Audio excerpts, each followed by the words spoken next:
प्राप्यते एतु सर्वाणि कर्माणि मयि सन्न्यस्य मत्पराः अनन्येनैव योगेन मां ध्यायन्त उपासते तेषां समुद्धत्य मृत्यु संसारसागरात् भवामि न चिरापादं मया वेश्चेति मय्येव मनालस्व मयि बुद्धिं निवेशय निवसिष्यसि मय्येव तमूर्धं न संशयः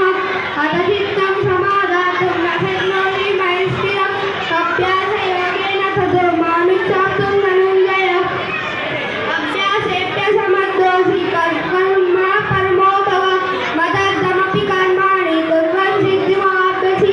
अदैतदप्यसक्तोऽसि कर्तुं मद्योगमाश्रितः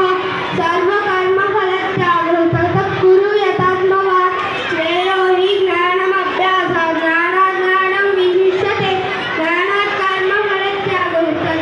त्यागच्छान्तिरनन्तरम् अद्वेषः सर्वभूतानां मैत्रः करुण एव च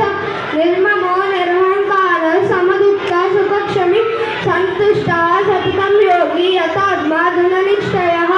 मय्यर्पिता मनोबुद्धिरो यो मद्भक्तः समयप्रियः यस्मान्नो द्विजते लोको लोकान्नो द्विजते च यः हर्षामर्षभयोद्वेगै गुरुमुक्तो एव स मे प्रियः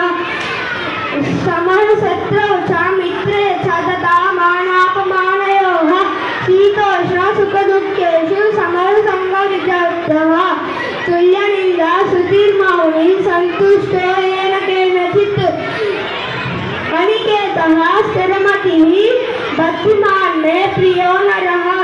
एतद्धर्मामृतमिदं यदोक्तं पर्युपासते श्रद्धादान मत्पराम भक्तास्तेऽतीव मे प्रियः